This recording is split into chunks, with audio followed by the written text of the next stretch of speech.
Darwis gelar Grebeg Wulayu. Upacara grebeg sing dilaksanakake Minggu 21 Juli 2019 dening kelompok sadar wisata Pok Darwis Kalurahan Semanggi, Kecamatan Pasar Kliwon, Solo, mujudake sawijining upaya kanggo ngunggah potensi pariwisata sing mapan ing wilayah Kalurahan Semanggi. Upacara sing diwenehi tetenger Grebeg Wulayu iku kanggo nenangi pangeling-eling marang kejayaane Bandar Semanggi ing sapinggire Bengawan Solo. Bandar Semanggi wujude dermaga kuna. Biyene kanggo labuh para pedagang sing pada neneka ana daerah Surakarta. Awit nalika jaman kuna makuna, sarana transportasi akeh sing liwat dalan banyu.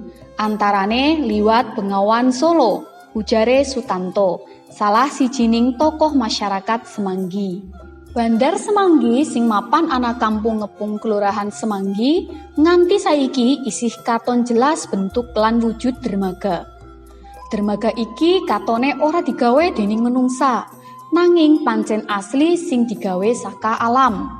Mula saka iku senadyan saben mangsa rendeng diterak banjir, nanging dermaga utawa Bandar Semanggi ora rusak, isih tetep kaya maune.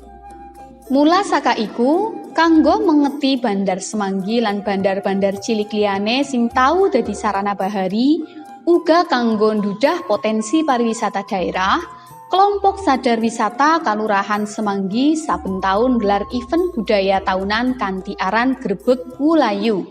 Mangkono keterangane Sutanto. Grebeg Wulayu sing digelar masyarakat Semanggi dianakake kanthi gelar kirab gunungan cacah 6. Nempuh jarak kirab kurang luwih 6 km. Gunungan cacah 6 iku antara liya wujud gunungan sayur, pala pendem, woh-wohan, lan gunungan batik. Sakliyane gunungan cacah 6 mau, kelompok sadar wisata Kalurahan Semanggi ugi ngirabake wayang suket lan ngenalake produk unggulan omahan ing antarane rupa roti lan kain jumputan.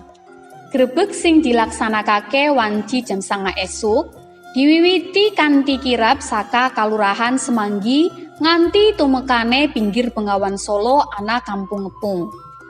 Kirab iki ora mung dadi tontonane warga Kalurahan Semanggi wae, nanging ugi akeh penonton saka jaba kampung sing melu nonton Grebeg Semanggi.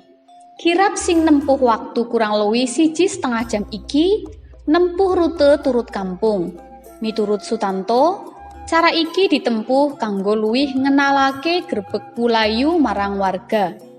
Pungkasaning kirab dibacutake nganggo gelar tari-tarian tradisional, donga syukur, uga larungan ana Bengawan Solo.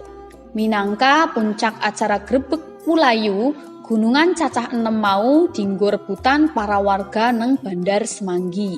Grebeg Wulayu pancen becik lan prayoga banget. Awit bisa kanggo ngenalake budaya bangsa marang generasi muda supaya budaya bangsa ora ilang katerak modernisasi.